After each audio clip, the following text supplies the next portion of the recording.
Hello, everyone. Good morning, good afternoon, good evening, wherever you are in the world. Thank you for joining us for this amazing conversation with the Hacking HR community. Rod, our facilitator, should be joining us shortly, but I'm chiming in for him. And we are definitely going to have a very engaging conversation today, following all of the other engaging conversations that have been happening through March and through the end of the month. So please keep the incredible engagement coming. We love to hear what you think and what you say on the comments. So please be very active on the comment section. That will keep the conversation interactive. And also, please, at the beginning of the session, let us know where you're joining us from. I'm joining from Houston, Texas. So let us know where you're joining us from. And excellent. So we're starting to see individuals from different parts of the world. I love that about the Hacking HR community. Okay. So I think with that said, why don't we bring the rest of the team here? Hello, everyone. So while we have our facilitator joining, we'll figure it out. If for whatever reason he's having technical difficulties, we'll co-facilitate here and we'll make it happen. Does that make sense? Sounds great. Excellent. So why don't you introduce yourself so that we can know who we're talking to, and also, if you don't mind, now that we're talking about emotional intelligence in leadership, just give us one quick tidbit of why you were interested in participating in this panel. Why is this panel important? So where are you joining from, a little bit of your background, and why were you interested in participating in a panel? And why don't we start? I'm just going to talk about who I see first on my screen, and that's Jeff, and then Roxana, and then Kim. Sounds great, Paco. Thank you for taking the lead. I know putting you on the spot, but thank you for that. My name is Jeff Jacobs. I'm joining you from the Bay Area, from San Jose, California. And my day job is I'm the Senior Director of Organizational Effectiveness for Adobe. And in a nutshell, what that means is I'm an internal consultant, an employee of Adobe that works with essentially team effectiveness, our executive teams focusing on team effectiveness. And emotional intelligence, is a very easy topic for me to get excited about because it's foundational to all the work that I do. Leadership is not static. It's constantly moving. We are constantly having to assess and adjust and flex with the people around us. And the best leaders are also able to flex and adjust and assess what's going on inside for their own development. So very excited to be here and look forward to the conversation. And I'll kick it over to Roxana. Thanks, Jeff. Hi, Roxana Flores, calling from New York, Global Chief People Officer. I've spent most of my years in media. Like Jeff, I realize emotional intelligence is so important, especially in what seems to be such a transformative time and such a time of heightened emotions. I think, we all bring our whole selves to work, and there's so many polarizing things happening in society, in the world. And, emotionally intelligent leaders are able to communicate with good intent and understand that, that people should assume good intent in the things that bleed over into our organizations. Change, transformation, growth, scaling, all of those things are so much easier if we trust our leader, if our leader communicates in such a way that we believe him. So that's why this was an important topic for me. Hi, I'm Kim Lee. I am signing in from Sacramento, California, Sacramento area. Jeff, I grew up in the Bay Area near San Jose. And I'm a vice president of talent management. And emotional intelligence for me is, I'll take it the other way, is I want to get along with my team, and I want the best for my team. And if I or others do not have emotional intelligence and be self-aware of how I'm impacting my team, I'm not going to get that, and neither are they. So, you want to be on the same page as your team. You got to meet them where they are. Well, I love the introduction because that you already gave us several points to discuss, and I just realized I just didn't introduce myself. I just got too fast. So, as a quick intro to a team, I know most of the panelists from other Hacking HR conversations, but Paco Farias, based out of the Houston area in the U.S., and I've been on the people and culture space for 25 years or so. And right now, I'm Chief People Officer for a rapid construction startup, like Lego blocks. So that's a fun thing, and we're hyper scaling. So, I think I would like to kick this off, and again, we can then co-create this together, and maybe we have Jeff asking another of the questions, Roxana the other one, and then Kim of the other one, so we co-create and coexist here. Let me just kick this off because this is very timely for a variety of reasons, as you all already said. But I was coaching someone 2 days ago, and that person told me and asked me a question that I'm still thinking about. So that person, I'm coaching this person because he's very direct on what he says, and everybody kept telling me, and because he's so smart, he's a PhD on a very specific niche set of technologies that he sees everyone else and he thinks they're dumb. I mean, literally, that's what's happening to him. And people tell me all the time that he just doesn't have any emotional intelligence. Mm-hmm. So I've been working with him, and he told me, well, let me just ask you something. Sometimes it's better just to tell people the direct thing so that they can learn. Because if not, if you keep sugarcoating, they're just not going to learn. Mm-hmm. I told him, well, but there's ways to do it. I said, no. With those ways to do it, you're still sugarcoat. So he and I went back and forth multiple times. And it was interesting because he kept saying that humans learn only 2 ways, in his view. One is by kind of like a quick slap in the face type of, oh my God, I just learned this. Or the other is through repetition. Right? Constant repetition.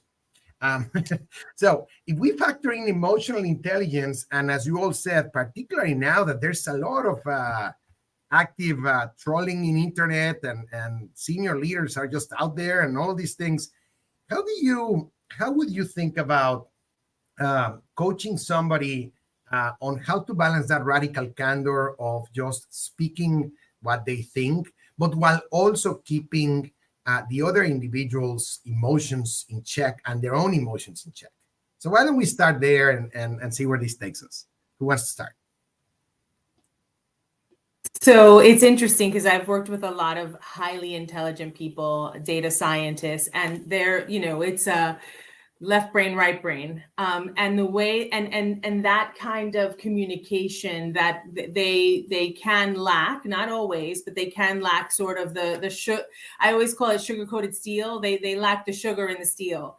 And what I say to them because it happens everywhere, Paco, right? That communication is key. And what I tend to deliver to them is, even those of us that do have a little sugar in our steel, I say from the moment I say something to you and you receive it, there's a whole lifespan that has happened, right?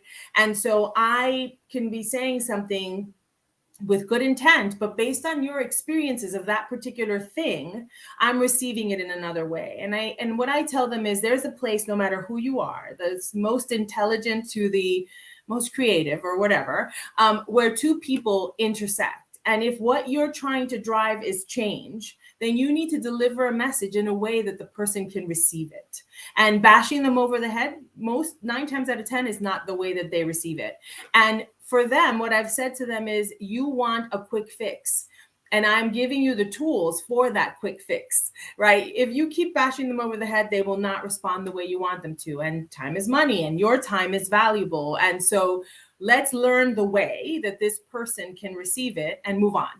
And somehow that clicks with people. So that's kind of been a little trick for me that seems to work in that space. Yeah, that resonates tremendously, and I love this question, Paco. And you used a phrase that is very meaningful to me, and that's radical candor. And I am a big fan of Kim Scott's book of the same name, Radical Candor. And I have worked with a lot of leaders who will stand up in front of a room and they'll say, "Well, in the spirit of radical candor," and then they proceed to say something incredibly tactless. And what we forget is that if we look at the definition that Kim put forth, it's that we can be as candid with an individual, we can challenge an individual in proportion to how much they perceive us to care about them.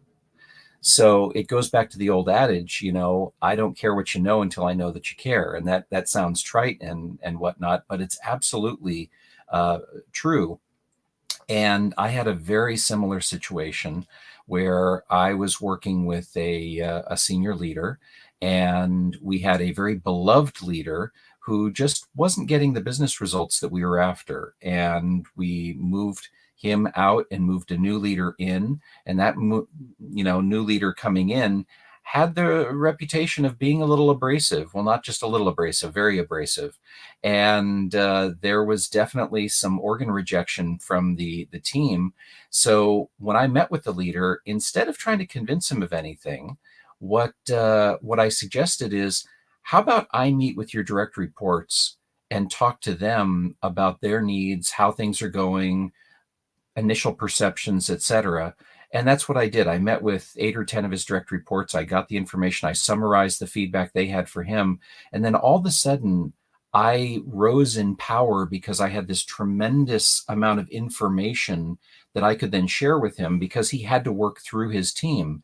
And when he realized that how he was perceived was not going to yield the results he was after, then he was open to the feedback that I might have given him initially. But he had to hear how he was being perceived and the fact that he was not going to make progress with his team.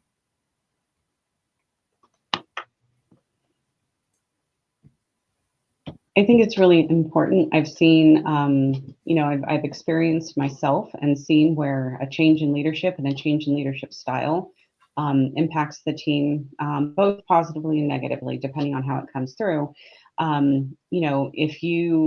If you approach something with, "I'm just going to walk up and tell you that your breath stinks and I don't know anything about you," that doesn't resonate the same way as somebody who you've known and you speak with, and that they're coming from a place of positive intent. And I too love that Radical Candor book and have done a lot of using that in training for my leadership teams as well. Paco, I don't want you to be stuck with all the questions here. So, one thing I think might be useful, given the fact that the name of this session is Emotional Intelligence and Leadership, is maybe we should start by sharing our definition of emotional intelligence and really exploring what does that mean to us. In case, I'm sure many people in our audience perceive it differently. So perhaps we could share some thoughts on what it means.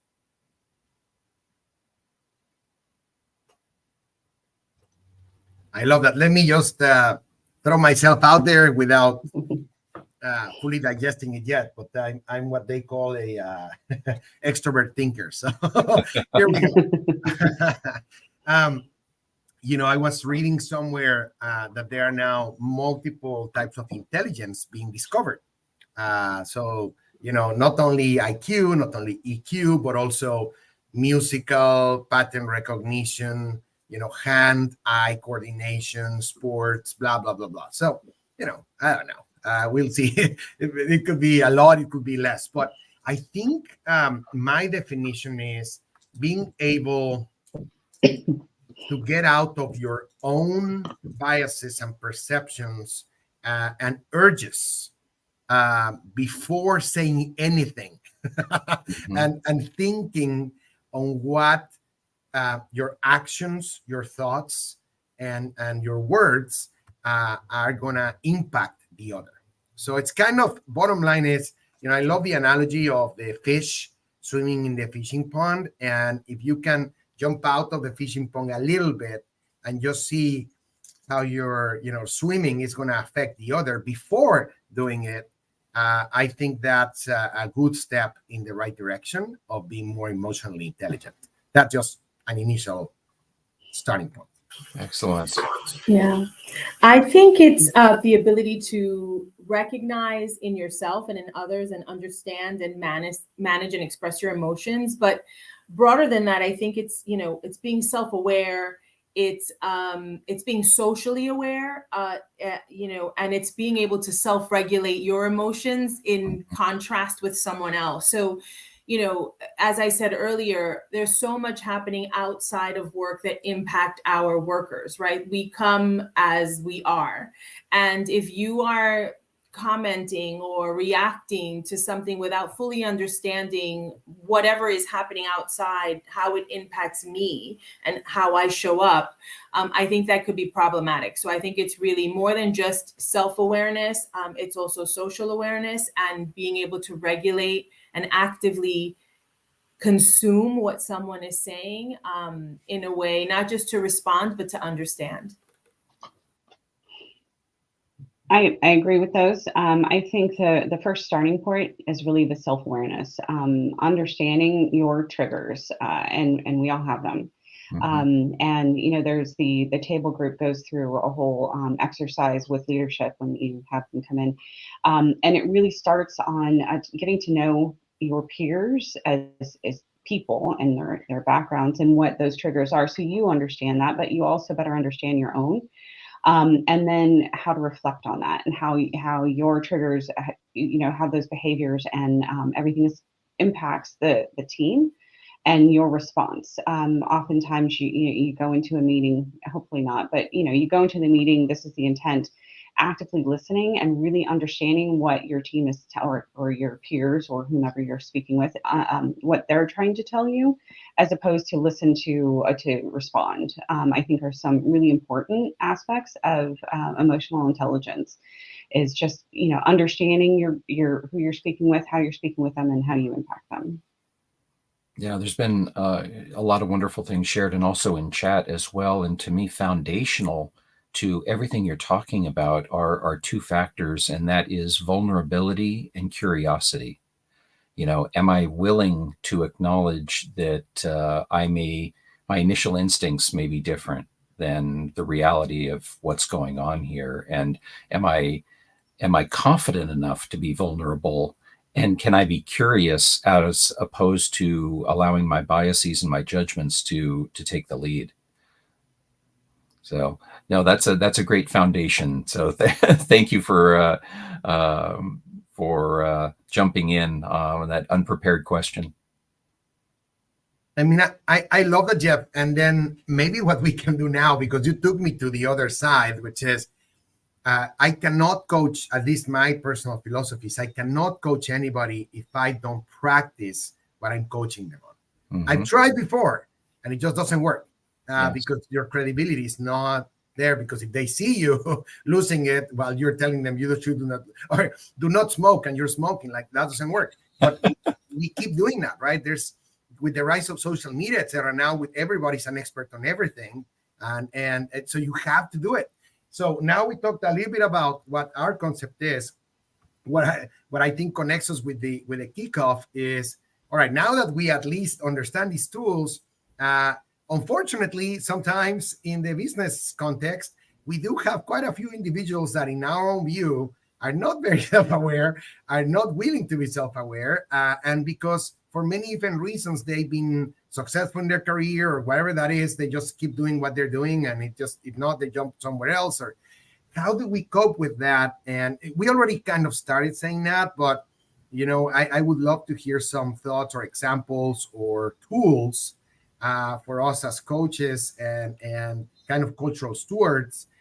Even with the small lemons that you may have on an organization with a very tough leader, how can you still produce lemonade in terms of helping them towards that next step towards empathy and emotional intelligence? So any examples?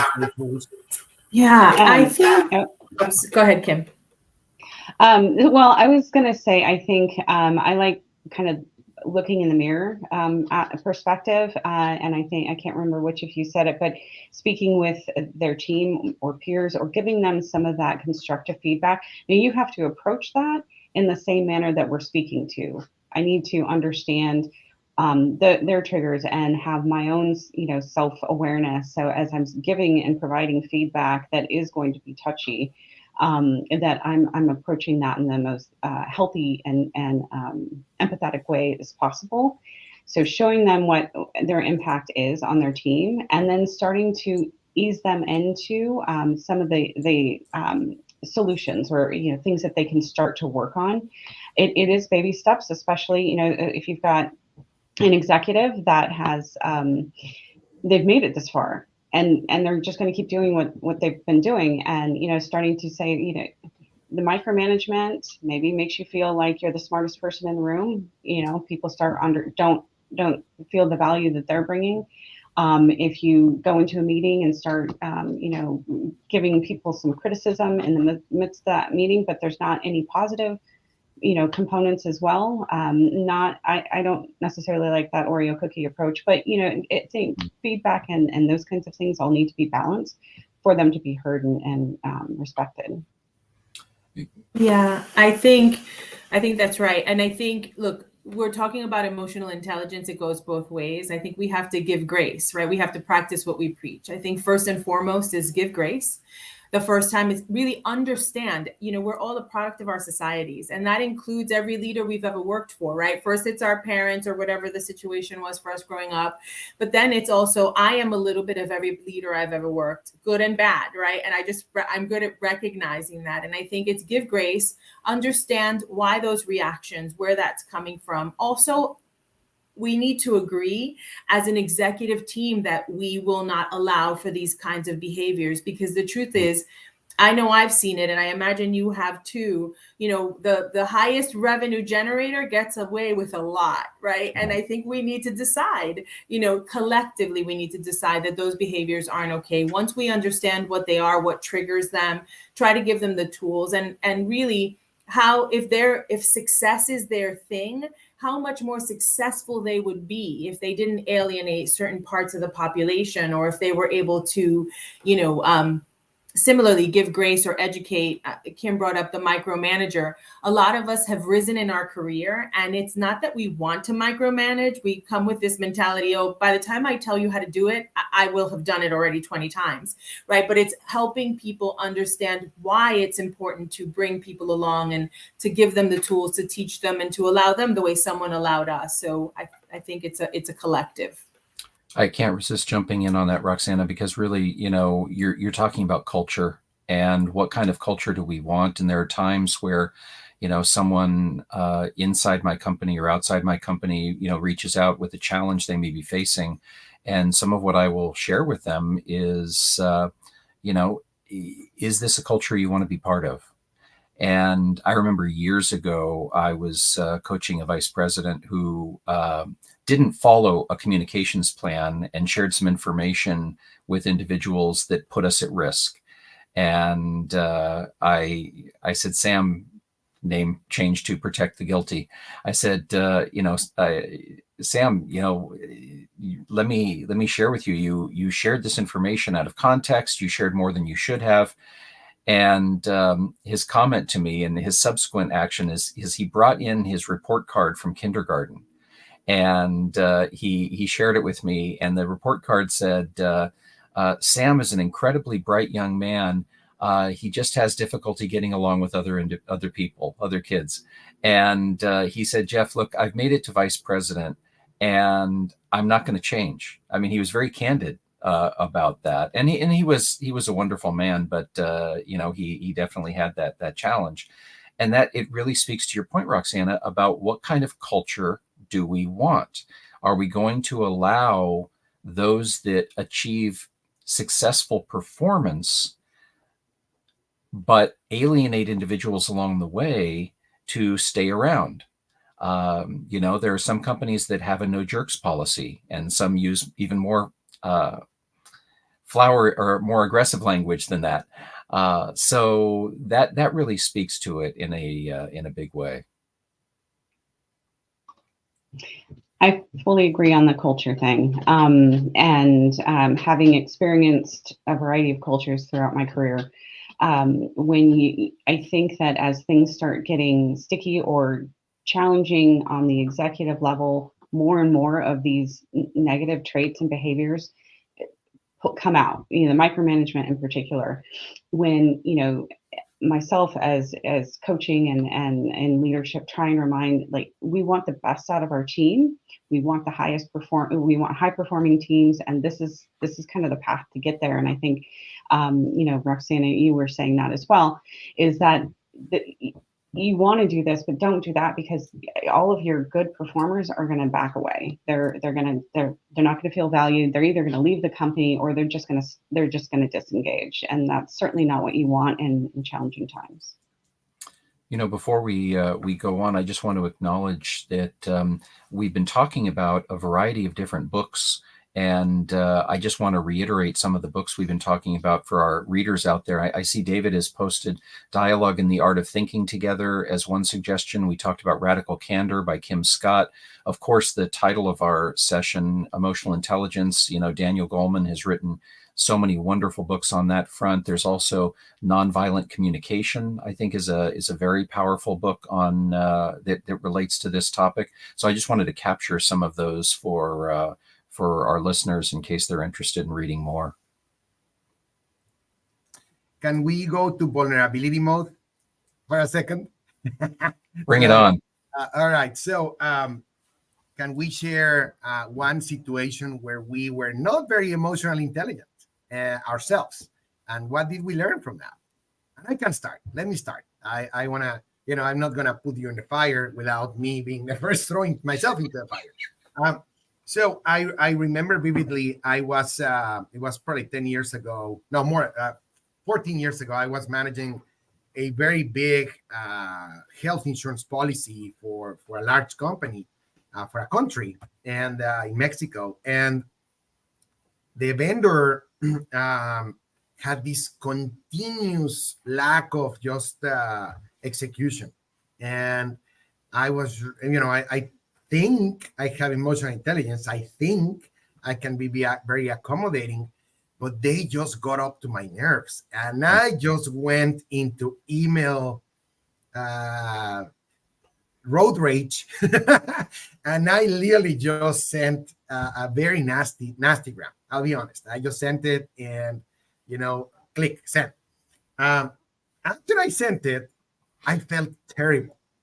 It's interesting because I was just putting all of my rage and all that stuff.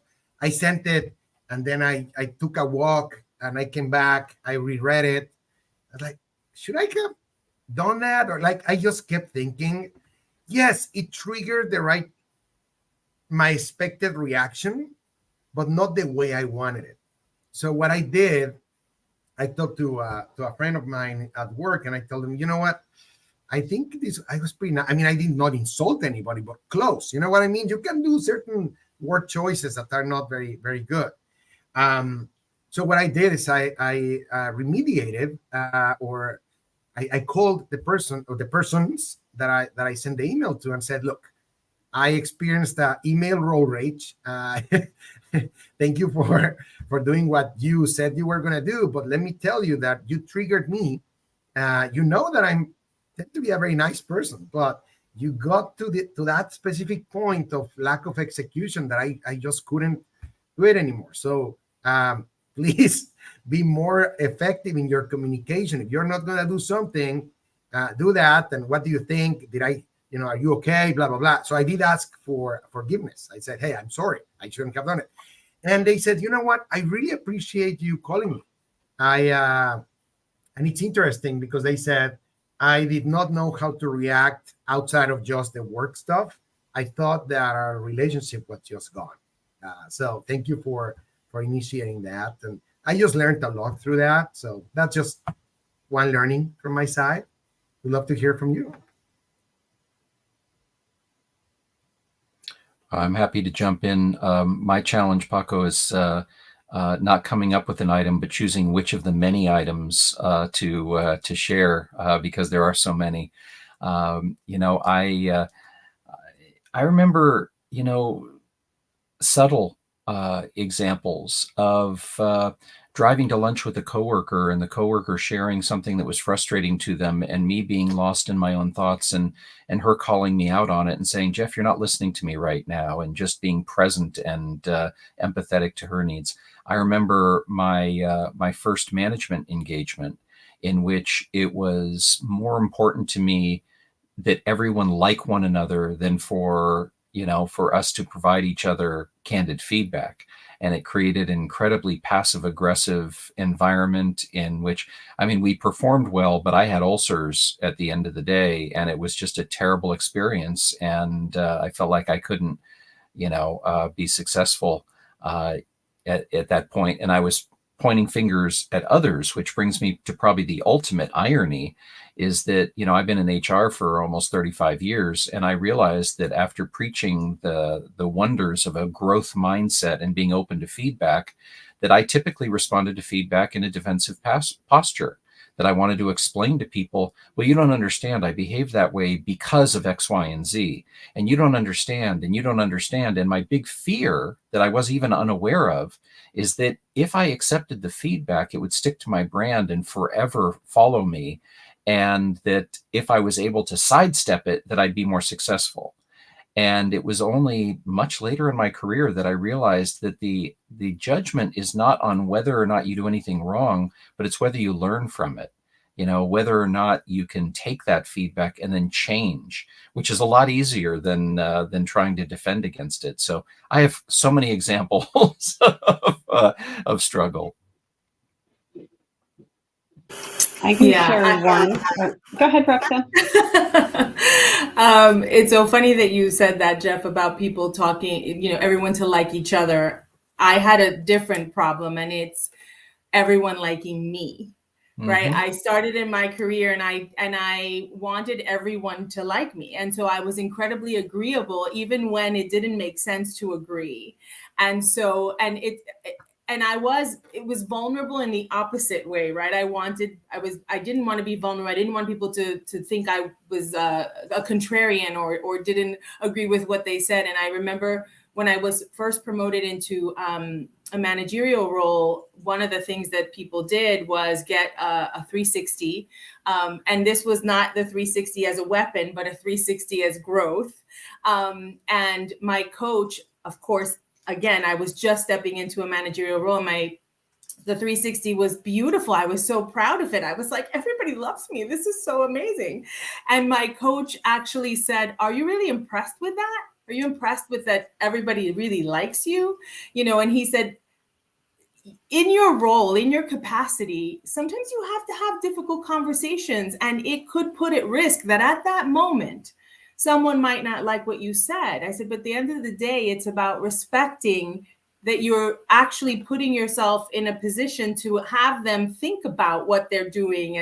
And it was really interesting, and I think for me, it's largely cultural, as a Hispanic female, it's like, thank you, be polite, be a lady, don't ruffle feathers, that's not what you're supposed to do. And it was a real challenge for me to risk being liked, right? Because I think ultimately what you want is people to respect that you're being fair, that you're that you are pushing them the way you would want them to push you. So, and similarly, I have 100 times that I probably did something I didn't do, and I am good at recognizing it and apologizing. But I think that's the big one for me that sticks out. It's okay for people not to be upset or to react in a negative way to things that you're saying, as long as you're being respectful, kind, and fair about it. So that was my example. I've been going back and forth on a couple. So first, I have a small dog that keeps walking under my. Whoops.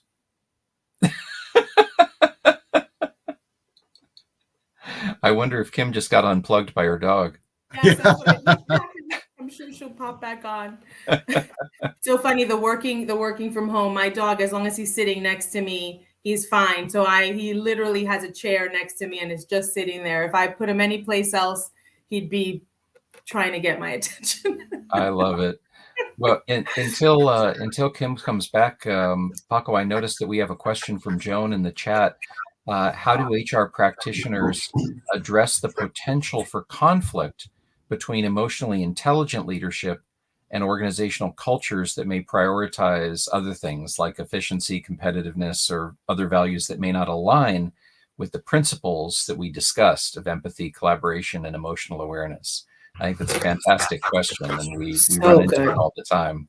Yeah, it's such a good question. And it's the push and pull, right? Like we talked about earlier, the highest revenue generator gets away with a lot, and we all need to decide. The way that I do it, when we go in, number one, there's so many tools, but whenever we're either entering into a project, entering into a meeting, it's kind of outlining the assumption of good intent. And what I tell leaders is we are wasting unnecessary time by not being emotionally intelligent, by not giving grace, because we'll sit here and argue for the 60 minutes of this meeting and then need a meeting to actually do the thing that we needed to do. And so I think if you put it in terms of time, revenue, the things that kind of mean something to them, I think they're more open to listening. At least in my spaces, they're like, that makes all the sense in the world, because we devolve, right? We go off in another direction and actually don't accomplish what we needed to accomplish. So it's a loss for all of us, because we could have been focused on other things. Well said. Well said. What I would add to that, Roxana, is I think there are a couple of ways of addressing that, recognizing that in some cultures, you're just not going to be successful. It's just not going to happen. But I would say the first is there is so much external research that indicates the business impact of having an emotionally intelligent workplace, practicing compassionate leadership. On the topic of compassionate leadership, there's 6,000 peer-reviewed studies that talk about the relevance here. And we could also look internally, and I'm willing to bet that employee engagement scores, if the company tests such things, turnover, desirable turnover versus involuntary turnover. There's data that goes along with all of this. But in a nutshell, what we've seen is that intellect gets us in the door, where we went to school, what our degree is, what companies we worked at, all that kind of thing. And once we're in the door, it's emotional intelligence that makes a difference as to whether or not we succeed. And some cultures just don't understand that, and they prioritize the short-term benefit over the long-term investment. And that short-term benefit, it is going to reach an end. There will be a reckoning. So in some cases, the answer is, sorry, find another company, because this culture is not a good fit. But I also recognize that that's a statement that comes with a lot of privilege, because a lot of people don't have that option. So you try to influence to the best of your ability. I worked for Amazon for 4 years, and it was very eye-opening to me, because I was working for other companies in the past where the employee-centric view was different, and Amazon was and is very consumer and customer obsessed and focused, and data and very process driven. Incredible company to work for, but it was a big challenge for me, because I tend to gravitate more between the H and the R of HR. I normally tended to gravitate more to the H, the human, right? And I had to rewire myself, as you said, Jeff, and said others, on how to interact with leaders that tended to be very, very analytical, data-driven, and that first, and then the human component after, if it's logical, rather than the other way around. It was it took me a while. And I think the way I learned and how to cope with it is that we can be flexible to gravitate between the H and the R ourselves, right? I think it can be very easy for us to demonize or to think that someone that is less empathetic or more direct or anything, that they're the bad person. That's the easy way, right? Because We, the HR person, come on, But in reality, if we put ourselves in their shoes, and if we understand, and we have been talking about this, why are they struggling? What is that struggle? How do they think, and what is logical? That's when I started connecting the dots of saying, instead of me being entitled and trying to push the person to pursue my agenda, why don't I understand first, seek to understand, listen, assume positive intent, and just be curious about how they think, their philosophy. Why do they think things should be done one way? Be very, very curious. Ask a lot of whys, so that I can at least get a more accurate and less biased view of how they operate. And maybe, just maybe, I can provide maybe a more central coaching or certain principles, tools, or guidelines that can be more associated to their understanding rather than just my speaking. That has been just fascinating to me. Now, am I an expert? Absolutely not. I think I'm very, very starting to understand how to do that, but it's been quite effective because, again, it's so easy now, particularly with how polarized we have become, so out of nowhere as societies. I think it's better for us to take a deeper understanding on trying to put ourselves in the shoes of what happens with the other person. Now, that doesn't mean that we will accommodate for everything. That just means that you can do a little bit of more thinking and listen, right? That's some initial thoughts on my side. I love the fact that you say you're not an expert, Paco, is probably the most grand example of emotional intelligence. It's the people that think they're experts. Absolutely. Kim, welcome back. We're talking about your dog. I'm guessing your dog unplugged you. That's exactly what he did. I don't know why he's been all of a sudden pacing under my desk, and I was trying to shoo him away, and he showed me. So, my apologies. No, I understand. And we have a question from Dindy. Paco, you started to address this in when you were talking about asking why and being curious, but let's open it up more broadly. What strategies can leaders implement in the workplace to cultivate emotional intelligence and foster a supportive environment for their team members? So I'm curious as to what have you seen that has worked, or perhaps that has not worked, that we can learn from mistakes along the way. Yeah, I feel like do as I do, not as I say, right? I've seen the groups of leaders that work best that I've been associated with are ones that don't hire for a culture fit, but for a culture add. So they know themselves well enough that they hire outside of their type or for the areas that they are not, that they're not strong in, and really create sort of a collaborative environment. And I think ultimately it goes back, I feel like there's no secret sauce. I think it goes back to the same thing, right? To being empathetic, being self-aware, knowing the types of people you have on your team, and everyone is not the same, right? I mean, you have to be able to deliver and communicate. Somebody needs you every day. Somebody prefers you once a week, someone every other week, someone unless they need you, right? And I think it's really understanding that it isn't about you, that it's about, like, every ingredient in a great dish, right, brings something so that ultimately it's a great team. And I really find that that's what works best. Those leaders that care. What you said earlier, I don't care what you know, or I'm probably butchering it, until I know that you care. People that care, that want to bring out the best in you, that want to invest in you. I've always said my team is my number one priority. My team. If my team has everything that they need and there's no question, then I don't have to worry about anything, because I know that they're delivering the best for our internal clients.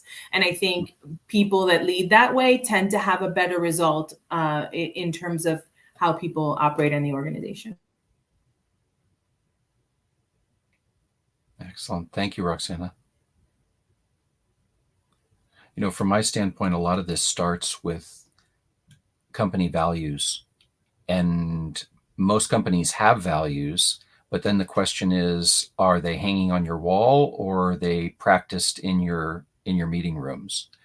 And I'm very fortunate that I've spent the majority of my career at 2 companies that were very values driven, both Intuit in the past and now Adobe, and it does make a huge difference when those values come into play and we unpack what they mean and we use them to help us make decisions.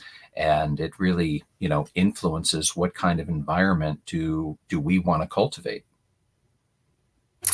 To your point about values, I just want to add one thing. I feel like, yes, that's right. We all aspire to work, especially in our space, we aspire to connect with a values and mission driven organization. And I find that, yes, but, right, there is a company culture and then there's a subculture driven by your location or driven by the style of your manager, right? That sometimes is different and sometimes it's better, right? Sometimes you've got these subcultures that are really sort of performing incredibly well where others are not under the same roof.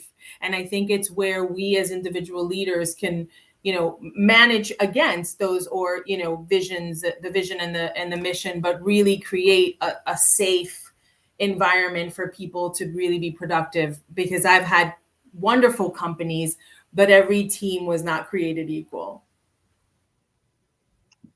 I would agree. And I wanted to call out one thing, because I know that there's been, especially in the tech space, a lot of layoffs and restructuring and things like that. I think that, the values, be very aware of what the company says their values are, because if you've got, and they could align or not, but it's something like the hustle culture, if doesn't resonate with you, pay attention to those things too. So the company has their values and this is what's working for them, but I would pay attention to those, because it's really important to understand what it is to work there. And then as far as you mentioned safety, and there's a question here about psychological safety. Mm-hmm. We've got a lot of things going on geopolitically, and again, layoffs and morale and all of those different things. And I think when you get to know your people, people you work with, peers, employees, teammates, whomever those people are, you get to know a little bit more about them, and give them the space and grace to go through that. I can't think of a community right now that isn't impacted by something that's going on in the world. And some people carry that in a different way. And so making sure that they have the space to be that and have that. And, because we're in the Zoom world, I always talk about what's going on behind you. We all try and show up to work, but, you just need to give people the space to bring themselves to work. I love the space and grace. I'm gonna remember that for sure. It's a good memory trick. Someone on the chat was saying the golden rule, right? Treat others the way they would like to be treated. Someone told me an upgrade of the golden rule that is a platinum rule, which is treat others the way they would like to be treated. Mm-hmm. So it's interesting because I think it connects with everything we're saying right now, which is first, of course, understand your own entitlements, understand your own biases, your own listening or not listening tactics or techniques, but then also as you go and connect with the other individuals you're working with and type of culture you want to create. And I really like what you said, Kim and Jeff, on the culture. I mean, all of us, which is one thing is whatever is written on the walls and on the value statements and all that stuff, but the other stuff is what people actually do, right? That's really what matters. Do what you do. Like Joe that says, do or not do, there's no try, right? But sorry, I'm a Star Wars guy. I always have to get a quote in there. But in reality, I think sometimes it gets so overwhelming for us to try to fix everything. And sometimes the best way of addressing these things is taking a broader step back and just dividing it into smaller nuggets and reminding ourselves that progress is better than perfection. Mm-hmm. Because it is very overwhelming. Sometimes a day you get 10 different people or more coming at you with all of these other things, plus your own personal life, plus whatever. It's like, so it's okay. Can I just make a difference in someone's life, even if it's a small one or multiple small ones?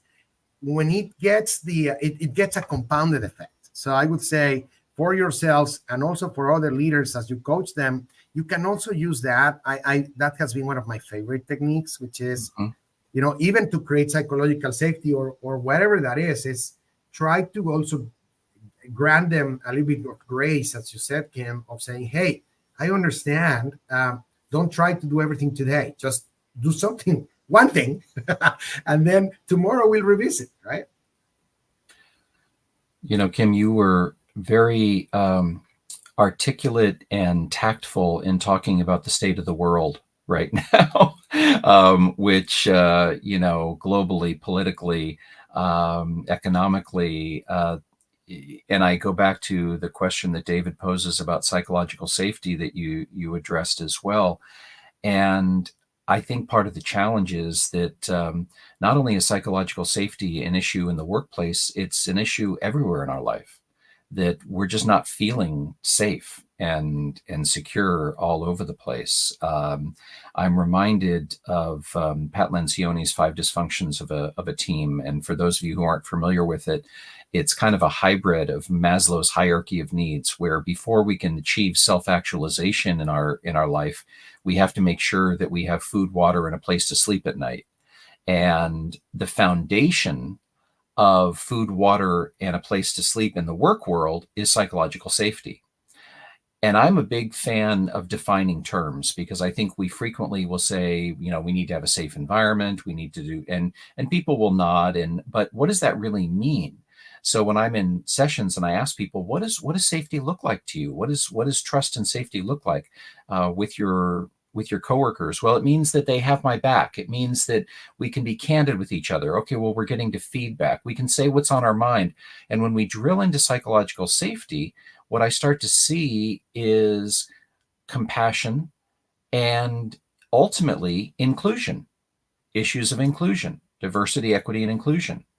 And the fact that I can bring my whole self to work, and I can, speak, and I can take risks, and I can learn from mistakes as opposed to being punished for mistakes. And these things are just, so critical, and they can be very difficult to achieve, or they can be simple in the sense that, again, I acknowledge my privilege. Most of us on the call are probably more privileged than most people out there. But it was a Friday afternoon, and I was done with my meetings, and I had a tough week, and I dropped a note to my boss and said, you know what, I need a mental health day. I need to check out for the rest of the day. And that next week when we had our one-on-one, he said, why don't we get a cup of coffee? And he said, hey, Jeff, you don't have to share anything you don't want to share, but I just want to check in and see, how are you doing? And just asking that question was a way of posing psychological safety. He wasn't expecting that I was going to share my deepest, darkest secrets with him. He just wanted to demonstrate that he cared. So I am very passionate, as you can tell, on this topic of trust and safety. So I wanted to double click on it. Yeah, I agree. There's nothing like being able to bring your whole self to work. We spend so much time there, and being able to express ideas or vulnerabilities without the risk of reprisal. I think that's a beautiful thing. And if we all cared a little bit more, people just want to know that they're cared for. So that's a great example. I had to Google what Sherry put there on the comments of the allostatic load, which is the wear and tear on the body given stress. That's so wise and so real. Mm-hmm. We tend to forget that we are not superhuman, and if we choose this profession on the people side, in average, for whatever reason, sometimes we have to be psychologists, we have to be a bunch of other things. And I remember sometimes, after when you have to do layoffs or even coaching sessions or even listening sessions, after a full day of doing those things, your body just shuts down. And my wife is a nutritionist, and she says, it's the glucose in your brain. It just gets sucked. It has to regenerate at the next day. So when you sum all of these things up, creating a culture of compassion, care, and psychological safety, it also starts again. Sorry, I have to keep saying that starts with us taking care of ourselves.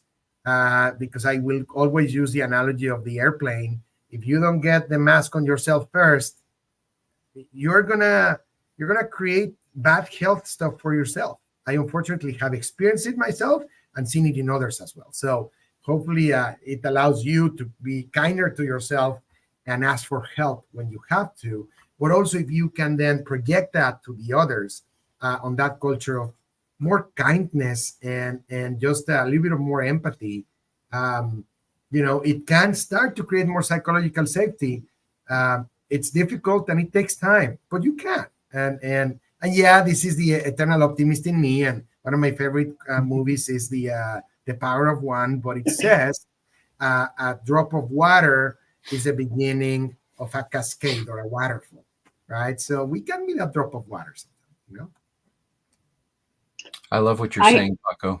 Please, Kim, go ahead. Oh, sorry, Jeff. I was going to say, no, I fully agree on, as in leadership, it's also role modeling. You try and tell your team or, your peers, you need to take your time off, take your vacation and shut off. And then, and I learned this from my team. My previous team of mine caught me on it, called me out and said, how are we supposed to do this when you're not? You take time off and you're still emailing, you're still responding to things. And, so one, we have to role model it and it's better for us. And I think, when we talk about, burnout and all of those things that are prevalent in the news right now, as far as how employees are feeling, it's workload, but it's also feeling valued and finding that passion back in what they're doing and feeling respected. So going, kind of bringing it all together, and for me at least, is when you have that psychological safety and you have the emotional intelligence and you're working towards that, that can help alleviate some of that burnout, because it's not all just I'm working a lot of hours. We can all work a lot of hours and be passionate about what we're doing. But if we've lost that alignment with the company, the mission, or we're not feeling aligned with our team, or understand what it is that we're really working towards, the burnout is much higher. Yeah, that's totally true. When we're working, when we're aligned, we're energized by it. We're not depleted by it. And I think that makes a huge difference. I wonder if a useful question, I know we only have a couple minutes left, but I wonder if a useful question for us to start wrapping up with is this idea that this comes up frequently in the sessions that I lead, is can empathy be taught? If someone isn't naturally empathetic, can it be taught? Is that a skill that you can acquire? I think it is. I think enough to be able to be successful or to create environments. I mean, look, I've never met someone that woke up and said, I want to be difficult. I want to be impossible. I don't want to be liked, right? I mean, or maybe I've not met them. People want to be helpful. They want to be, to some degree, accepted in whatever society they're in. And I think if you give them the tools, they don't set out to alienate people. They want to be, even if they say they don't, it's actually not true. I mean, we are societal groups. And I do think with some training, at least enough, practice makes perfect, to be able to navigate. Roxana, I fully agree. Practice makes perfect. I mean, I think going back to looking at yourself in the mirror, holding the mirror up to others, so they can understand and see those gaps and identify what it is that they need to work towards. If they're really wanting to, I believe that they absolutely can. I build the skill of empathy. It's not always, it's not always natural for us to be in there, but be in that space, and we think about ourselves and we're self-focused and things like that. So looking beyond ourselves and putting they say putting each other, putting yourselves in somebody else's shoes. That's one terminology, but walking the path next to them, beside them, and understanding a little bit more about them, I think is really important. And then continuing to help them, as coaches, identify those gaps and have them work towards growth and behavior change.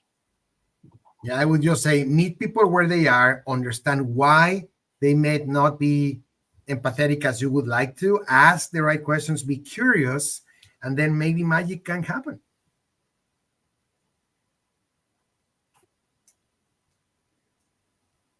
This has been such a great discussion. I feel like I'm walking away with a lot of really good tidbits for my toolkit. So I appreciate the time spent with you all.